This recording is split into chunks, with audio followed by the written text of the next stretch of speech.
Bom dia. Nossa aula hoje é de literatura, então nós vamos hoje trabalhar, entrar na unidade 7 e nós agora vamos trabalhar com o modernismo da segunda geração. Então vamos lá. Ele é chamado também de modernismo geração de 30 porque começou no ano de 1930. Porque nós, na primeira geração, nós chamamos de modernismo de 22, porque começou no ano de 1922. E agora nós vamos trabalhar com modernismo de 30. Aqui nós diz, unidade 7, entre guerras e mundos, a consciência social e a produção cultural. Então, aí nós temos Guerra e Paz, de 1952 a 1956, de Cândido Portinari, painéis a óleo sobre madeira compensada, 14 metros por 10 metros, medida aproximada, salão de acesso à Assembleia Geral da Organização das Nações Unidas, ONU, Nova York, Estados Unidos, página 227. E a aula hoje é com a professora Nilda Ribeiro, né? Sou eu. Então, vamos lá. Ao longo dos 4 anos de estudo e trabalho incessante, o artista plástico brasileiro Cândido Portinari, que viveu entre 1903 a 1962, dedicou a pintura dos painéis murais Guerra e Paz, encomendados pelo governo brasileiro em atendimento ao apelo da Organização das Nações Unidas, ONU, para que os países doassem uma obra de arte à sua nova sede em Nova York. Em 1956, antes de serem entregues à ONU, os painéis foram apresentados em uma exposição no Teatro Municipal do Rio de Janeiro, com a presença do então presidente da República, Juscelino Kubitschek. No ano seguinte, foram encaminhados a seu destino final.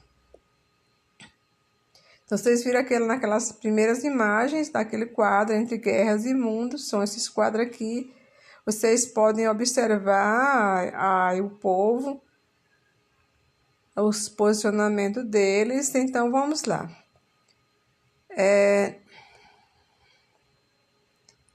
Nos painéis, os artistas refletem sobre o contraste entre a vida e a morte.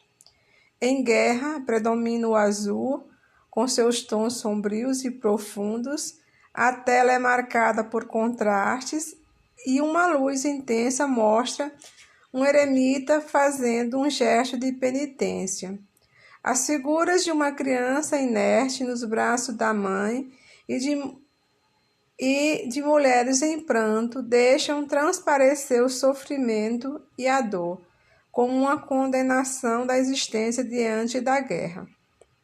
O painel sugere, de modo dramático, as circunstâncias do mundo em que vivemos, e é hoje do mesmo modo que no momento em que foi concebido, a expressão de uma crise internacional.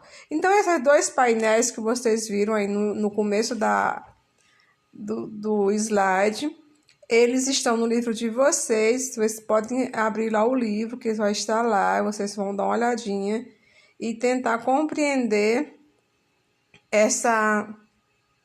observar as imagens, ver como é o movimento das pessoas, as cores mais utilizadas, as cores mais vivas. E aí está mostrando o sofrimento das mulheres pelo fator guerra.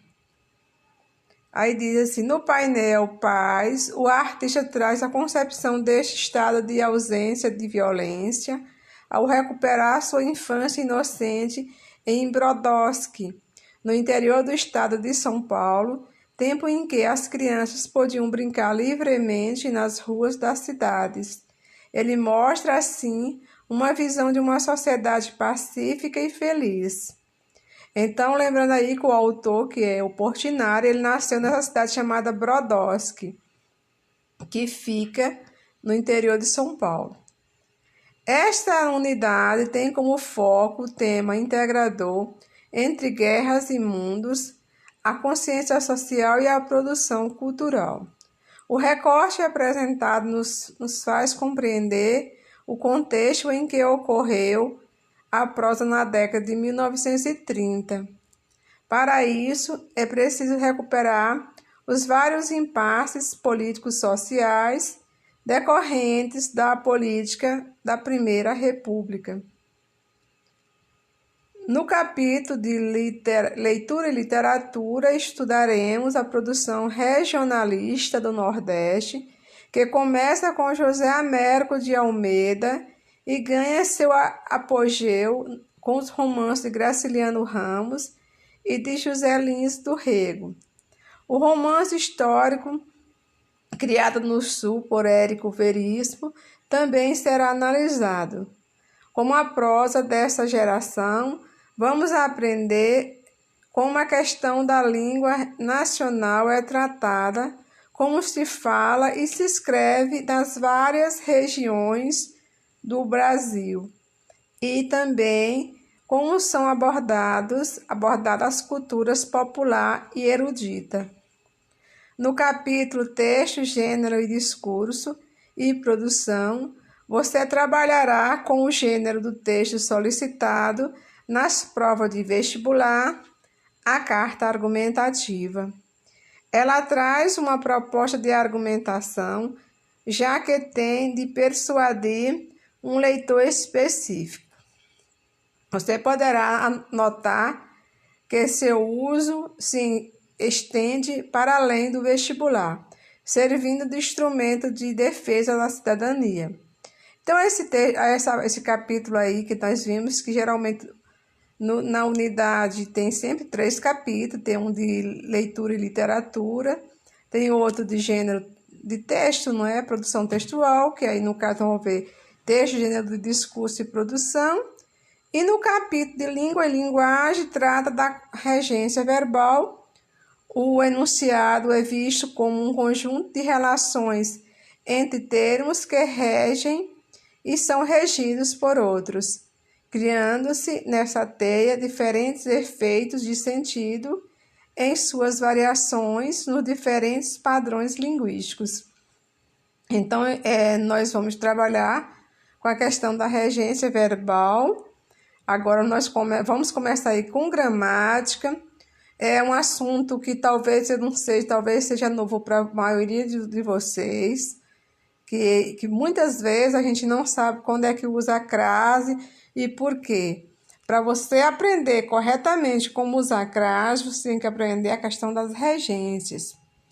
Porque a regência é aquela que pede ou não preposição. E qual é o tipo de preposição? Então, vamos lá. Leitura e Literatura, capítulo 19, página 228, prosadores da segunda fase do modernismo brasileiro. Então, nós estamos vendo aí, vocês podem ir lá no livro de vocês, na página 228, oficina, os brasileiros de Portinari. Iniciaremos este capítulo com uma leitura detalhada de 4 pinturas de Cândido Portinari, de 1903 a 1962. O artista elegeu a realidade brasileira como tema de suas telas, concentrando-se na representação das figuras dos retirantes nordestinos, dos cangaceiros e dos trabalhadores de várias regiões do país.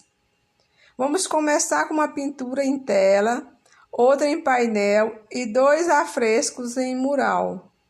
Suporte que representa um importante instrumento da arte social, pois o muro pertence, de modo geral, à comunidade e conta uma história, envolvendo um grande número de pessoas. Observe detalhadamente as 2 primeiras pinturas produzidas sobre diferentes suportes. A primeira, um painel a óleo.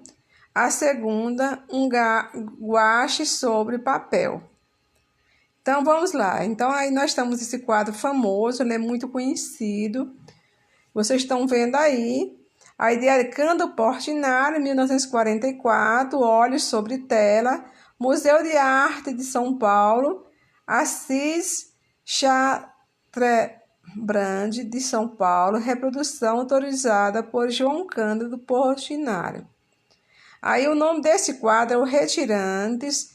Ele pode ser, muitas vezes, quando a gente fala de algumas obras literárias, como obra de Graciliano Ramos, Raquel de Queiroz, que são pessoas que abordaram esse tema Retirantes, que eram os flagelados da seca nordestina, que teriam que sair de suas regiões, de suas casas, para ir morar em outros lugares, à busca de alimentos.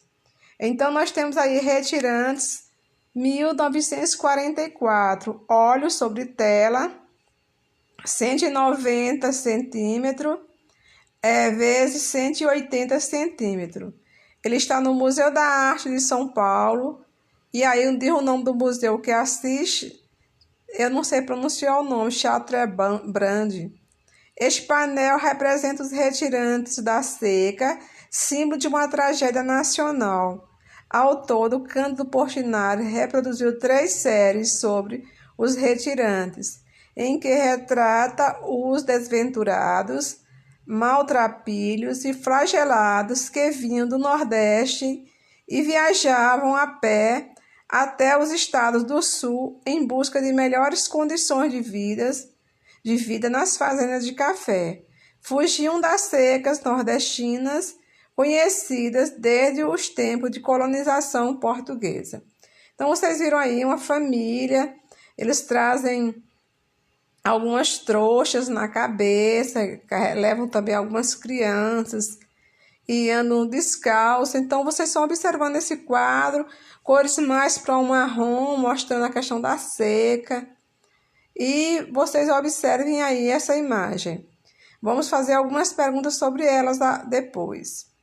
Cândido Portinari, 1951, guache sobre papel, coleção particular, reprodução autorizada por Cândido Portinari.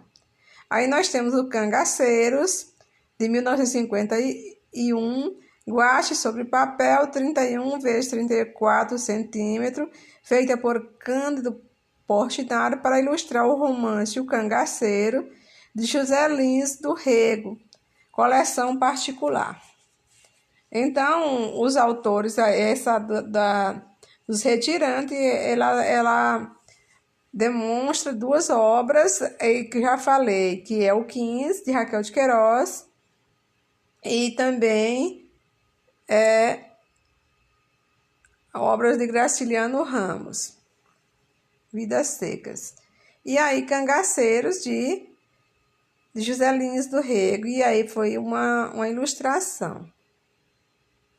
Aí aqui eu já fiz as questões e eu já respondi, porque a minha intenção aqui é só para que vocês vejam, repensem a situação. Compare as 2 pinturas.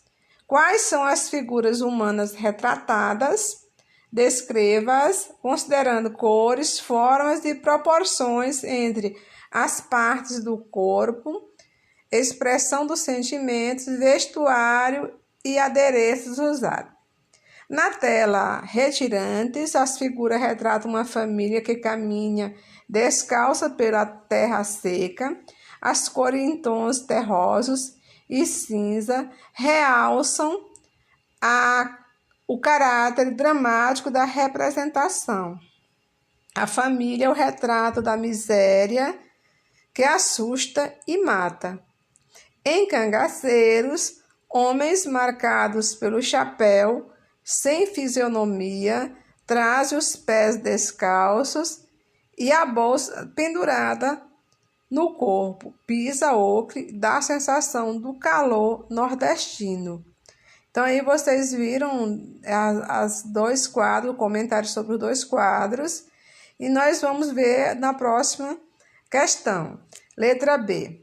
Em que medida essas pinturas fazem uma denúncia social, que está na página 229? Agora observa as duas obras de Portinari. Ao comparar as duas pinturas, dos aspectos de denúncia social é que, na primeira imagem, o retirante é aquele que não tem trabalho, está excluído do progresso social em busca de uma vida melhor. Na segunda imagem, os cangaceiros retratam os marginalizados, os foras da lei, para manter uma lei marginal. Vocês conhecem um pouco a história do Lampião, que é a maior figura. Eu até sou crítica a algumas coisas. Eu sou crítica a alguém, vocês podem até ficar um pouco horrorizados com minha crítica. Eu sou meio crítico a essa questão de endeusar, de colocar como ídolo o Lampião, os cangaceiros, porque na verdade eles eram bandidos. Eles assaltavam as casas das pessoas, expulsavam os donos das fazendas, estupravam as mulheres, faziam horrores, faziam um terrorismo no sertão nordestino. Então isso não é nenhuma coisa boa para ser contada e para ser homenageada, mas as pessoas hoje colocam nas quadrilhas de São João a figura dos cangaceiros como alguém herói e vítima da situação social, que existe todo esse discurso. É igual alguém que assalta nas casas das pessoas e diz que está roubando porque não teve oportunidade na vida. Aí a gente pergunta, será que não teve oportunidade ou ele não fez a oportunidade de nascer? Eu sou meio crítica sobre isso, eu posso até estar enganada e peço até perdão a Deus, vocês, se eu estiver enganada sobre isso, mas eu sou meio crítica, porque as oportunidades elas vêm para a nossa mão, nós é que devemos pegar ou então correr atrás, não se marginalizar, não. Então vamos para outra obra de Portinari. Aí temos Cândido Portinari, 1938, pintura mural a fresco, Palácio Gustavo Capanema, reprodução autorizada por Cândido Portinari.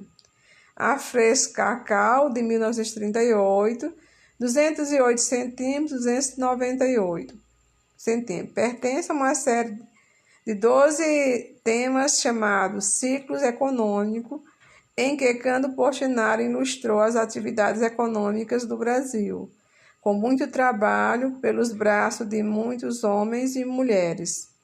Atualmente, decora o Salão de Audiências do Palácio Gustavo Capanema, no Rio de Janeiro. Então, esse quadro aí, vocês estão vendo, o nome dele é Cacau. Você também sabe que é uma produção de uma região aqui nordestina, aqui mais na região da Bahia. Aí diz o seguinte, outro quadro, Cândido Portinari, que é esse aí, olha, o nome dele é Cacau. Agora vamos para o próximo, também de Portinari. Cândido Portinari, painel a têmpera, 315 centímetros, 345 centímetros. Ministério das Relações Exteriores, reprodução autorizada por Cândido Portinari. O quadro Portinari fez a cena gaúcha, painel a têmpera, 315 centímetros, 345 centímetros, para decorar o pavilhão brasileiro na Feira Mundial de Nova York, em 1939. O pavilhão foi projetado pelos arquitetos Lúcio Costa e Oscar Niemeyer, composto de outros 2 painéis, Nordeste e Centro-Oeste. A parte do tema do trabalho para explorar principalmente o trabalhador, Ministério das Relações Exteriores. Então, você está observando que os painéis de Portinari é uma denúncia social sobre exploração, sobre a seca, a miséria de pessoas que vivem na miséria, sobre a questão da marginalidade por meio do pessoal que é os cangaceiros. Ao rever as imagens nesses dois painéis para mural, podemos escutar algumas vozes que nos contam uma história. Vamos recuperar diálogos presentes no grandioso painel. Número 2. Observe as figuras humanas. Que painel social eles denunciam? São trabalhadores da cultura do cacau e da pecuária. Letra B. Como elas estão representadas? As figuras estão congeladas em um gesto. Em cacau, a mesma figura é utilizada em vários gestos produtivos e essenciais. A mesma figura é utilizada em vários gestos produtivos e essenciais. A mesma figura aparece no primeiro plano de costa, de faca na mão, descascando. No segundo plano, a escolha técnica incide no negro.